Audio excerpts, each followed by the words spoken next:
Breaking news. Municipal ఎన్నికల వేళ నల్గొండ జిల్లాలో లిక్కర్ స్కామ్ ఒకటి ఆలస్యంగా వెలుగులోకి వచ్చింది.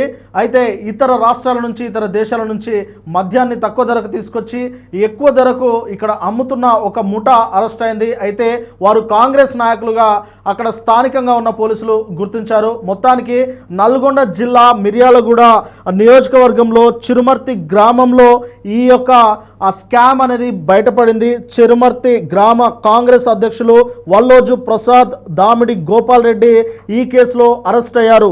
మొత్తానికి నోయిడా నుంచి అక్రమంగా మద్యం సరఫరా చేస్తున్న వీరి గుట్టయితే ఇప్పుడు రట్టయింది.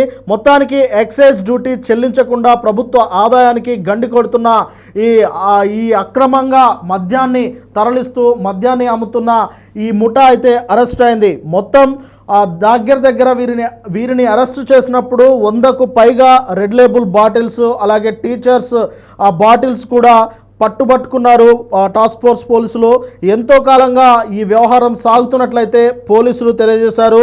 సూర్యాపేట జిల్లా రాయన్గూడెంలో మధు అనే వ్యక్తి దగ్గర ఎన్నికల సమయంలో, అంటే మున్సిపల్ ఎన్నికల సమయంలో టాస్క్ ఫోర్స్ అధికారులకు 60 బాటిల్స్ దొరకడంతో వారికి అనుమానం వచ్చి ఇక మొత్తానికి ఈ తీగలాగితే డొంక కదిలినట్టు మొత్తానికి వీరు ఆ వ్యక్తిని, మధు అనే వ్యక్తిని విచారిస్తే అసలు విషయం బయటకు వచ్చింది. జర్నలిస్టులపై కూడా ఈ విషయాన్ని బయటకు పొక్కకుండా జర్నలిస్టులను కూడా బెదిరించినట్లు కూడా ఇప్పుడు ఆరోపణలు వినిపిస్తూ ఉన్నాయి.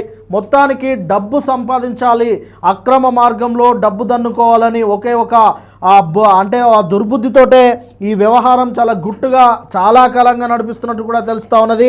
అయితే ఈ వ్యవహారం వెనకాల అసలు సూత్రధారులు దామిడి గోపాల్ రెడ్డి, అలాగే వల్లోజు ప్రసాద్గా అక్కడ ఉన్న స్థానికంగా మనకు అందుతున్న సమాచారం. అలాగే పోలీసులు కూడా ఇదే విషయాన్ని స్పష్టం చేశారు. అయితే మొత్తానికి ఈ వ్యవహారం వెనకాల డబ్బు అనేది, అంటే డబ్బు సంపాదించడమే లక్ష్యంగా కనిపిస్తూ ఉన్నది.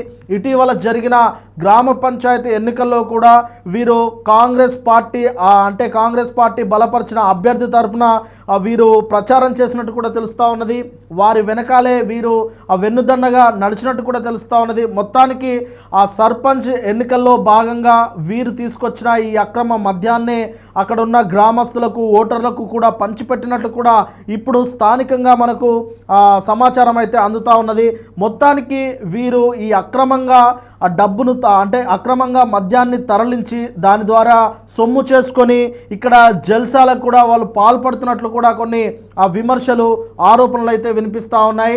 ఏది ఏమైనప్పటికీ చిరుమర్తి గ్రామంలో వీరి యొక్క అక్రమ మద్యాన్ని దీనికి సంబంధించిన కేసు అయితే ఇప్పుడు అక్కడ స్థానికంగా చాలా వివాదాస్పదంగా, చాలా వైరల్గా మారింది. ఎందుకంటే వారితో చాలా కాలంగా తిరుగుతున్న వారు, వారికి సన్నిహితంగా మెలుగుతున్న వారు కూడా ఈ కేసులో ఇబ్బంది పడుతూ ఉన్నారు. కాబట్టి ఇక వీరి యొక్క అక్రమంగా తరలించే ఈ మద్యం వ్యవహారం చాలామందికి తెలియదని వారితో తిరుగుతున్న వారు కూడా చెబుతూ ఉన్నారు.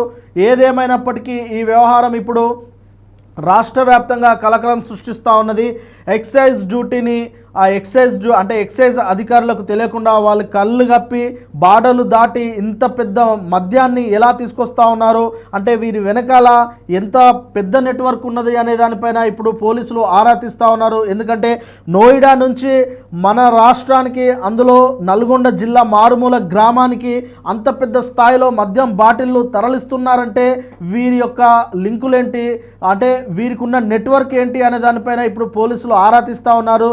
అయితే వీరు కేవలం మద్యం బాటిల్ వరకే ఆగారా, ఇంకేదైనా మత్తు పదార్థాలకు సంబంధించి కూడా వ్యాపారస్తులతో వీరికి సంబంధాలు ఉన్నాయా అన్న కోణంలో కూడా ఈ కేసు దర్యాప్తు ముందుకు వెళ్తుందన్నట్టు తెలుస్తూ ఉన్నది.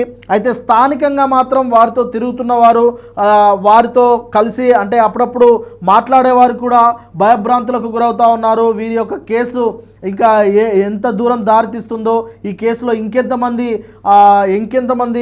దీనికి సంబంధం ఉన్నదో అనే దానిపైన ఇప్పుడు విస్తృతమైన చర్చ నడుస్తూ ఉన్నది. మొత్తానికి మద్యం బాటిళ్లను తీసుకొచ్చి ఆ లేబుళ్లను అంటించి మరి అక్కడున్న స్థానికంగా ఉన్న వైన్స్లకు, అలాగే స్థానికంగా మందుబాబులకు కూడా తక్కువ ధరకే వీళ్ళు విక్రయిస్తున్నట్టు తెలుస్తూ ఉన్నది.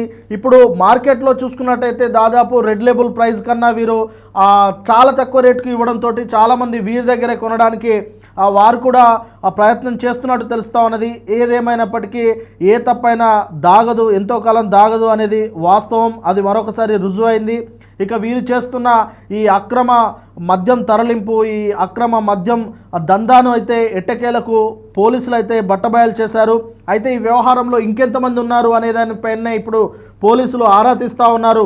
స్థానికంగా ఉన్న వ్యక్తులపైన, దీని గురించి మాట్లాడుతున్న వారిపైన కూడా, అంటే లోకల్ జర్నలిస్టులపైన కూడా వారి యొక్క అనుచరులు, అంటే ఆ దామిడి గోపాల్ రెడ్డి అలాగే ఆ వల్లోజు ప్రసాద్కు సంబంధించిన వారి అనుచరులు కూడా దాడులకు దిగుతున్నట్లు కూడా తెలుస్తూ ఉన్నది. ఈ మద్యానికి సంబంధించిన వార్తలు మీరు కవరేజ్ చేయొద్దు, ఎక్కడ వేయొద్దు అని చెప్పేసి ఫోన్లు చేసి కూడా బెదిరిస్తున్నట్లు కూడా ఇప్పుడు మనకు సమాచారం అందుతూ ఉన్నది.